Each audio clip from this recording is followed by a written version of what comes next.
Hi, hello and welcome to the Library TV network. Today is Mika So good React afternoon to featuring all of you, and let me Ade. welcome you So I'm at Princess the Ade. Couple, you can like, comment, and share my Ministry page of on your page so you can Information. post out bring your details. It's good that we are also. Chairman Fumoya was saying to me that he believed the natural air, the natural breeze that is blowing across is wonderful, and so he loves it here.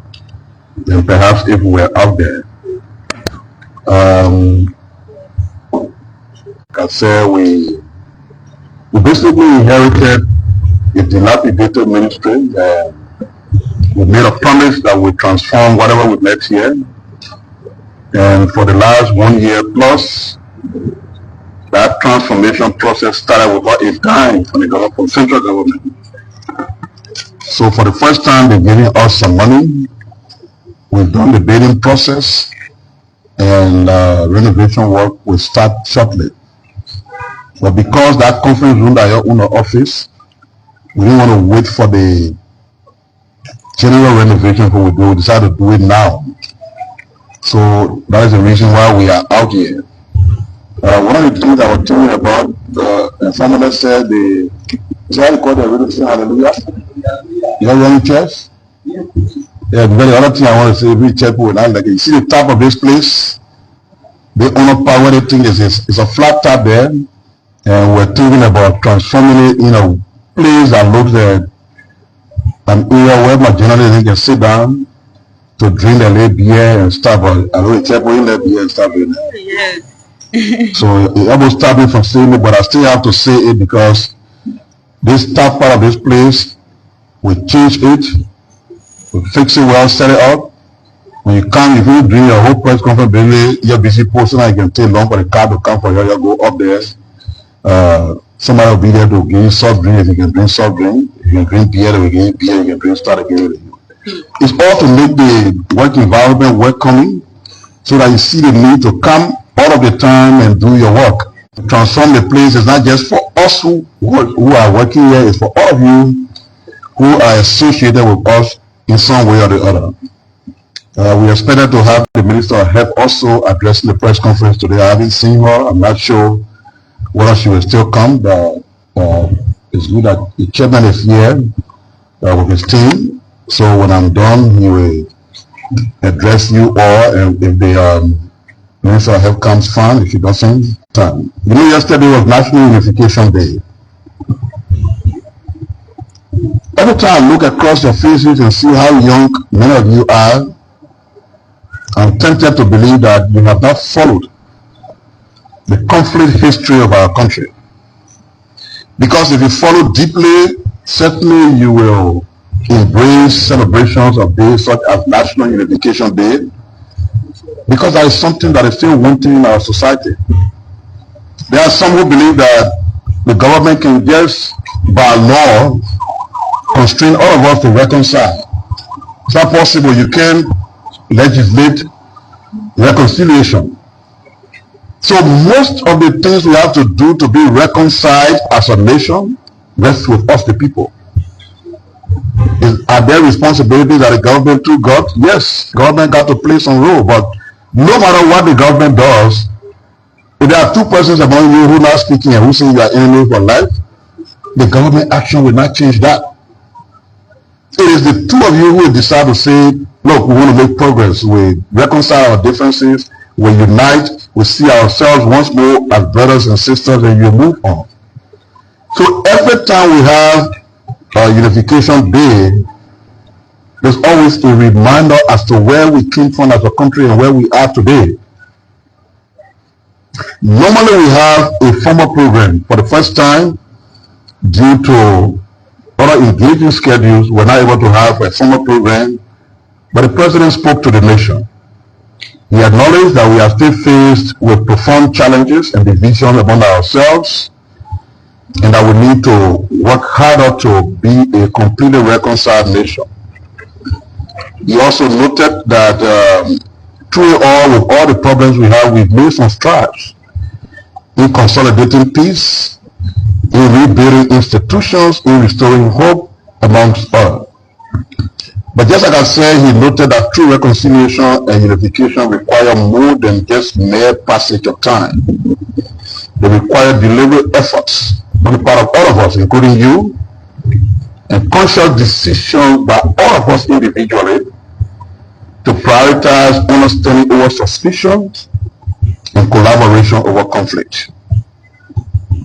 And he said, in the spirit of unity and renewal, he was pleased, and this is very important, to acknowledge the fact that the crisis that had lingered in the House of Representatives was resolved just on the eve of National Unification Day. A resolution that culminated into the election of Honorable Richard Nambwe as the Speaker. I'm sure next time we come to the press conference, nobody will be pointing to a picture up there and say, what the other picture doing, what they want doing up there. That problem is solved by itself. So the President has extended warm congratulations to Mr. Coon or Honorable Coon for his election. But he has also challenged Speaker Coon to lead with courage, with inclusiveness, and with humility. He has further encouraged him to reach across the aisle, unify the House of Representatives once more, and ensure that the House focuses squarely on the work for which the Liberian people elected them. In other words, he was saying to Speaker Coon, man, that you are Speaker is not about winners and losers. Everyone is a winner here because something that has undermined the very fabric of our national existence, seeing our lower house being in conflict for over 7 months, man, that is resolved cannot be seen as a victory for anyone, but a victory for the Liberian people. And that he now has an obligation to reach across the aisle and ensure that they come back together as they used to be before and work for the good of the Liberian people. As you may already know, but we love to re-echo these things because it sends messages. The European Union has committed 56 million euro, which is around 62 million US dollars, in direct budget support through a new financing agreement that was just signed between the EU Ambassador, Madame Donald Dupuis, and Finance and Development Planning Minister, Augustine Weah. The government of Liberia believes that this action reaffirms the EU's strong partnership with Liberia. Note that the support is a grant, not a loan. When you get a grant, it means that free money. They give you the money, say use it, you don't have to pay us back. If it is a loan, you will pay back most times with interest. So just think about this. 62 million US dollars given to your country free to aid your budgetary process. No country or organization that does not have confidence in the governance structure of a country will take 62 million of their taxpayers' dollars to give it to you free. So it is a grant, not a loan, and so it means that Liberia is not borrowing any money for that purpose, and they will not have to repay anything. There is an additional 7 million euro, which is around 7.7 US dollars, for complementary measures to strengthen public financial management and oversight. Our minister, like I said, signed on behalf of the government, which is Minister Gafuan, and Madame Donald Dupuis signed for the EU. The government takes particular note of the EU ambassador's comment that the 56 million that will be channeled through our budgetary system is a demonstration of confidence in the financial management and governance architecture of our country, and that the action reinforces our government's capacity to manage the country's resources effectively and deliver on the country's national development priorities.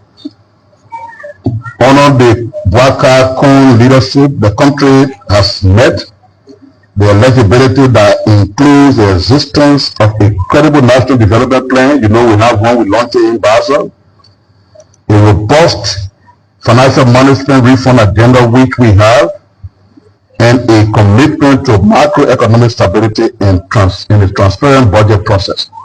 Of course, we run an open budget process. Our budget is transparent. Nobody got to come ask Minister Tapa or the chairman of the Armed Commission what his salary is. You know where to find it. So you can hire a salary. What the Ministry of Information has the budget to operate, you can hire it, you can fund it. So that budgetary process is very transparent, and these are things that can encourage donors to see the need to support your budget process. So that support is a demonstration that we are good on all of these fronts. And of course, the ambassador was clear that the EU's use of direct budgetary support reflects confidence in the government of Liberia's commitment to pursue ambitious reform, promote accountability, and improve financial governance. So once again, the partners of Liberia are trusting our country again. And there is a 360-degree turnaround from what we saw in our most recent history. The government, through the Ministry of Foreign Affairs and our embassy in Accra, has announced the inaugural Liberia Investment Conference, which is scheduled for today and tomorrow in Accra.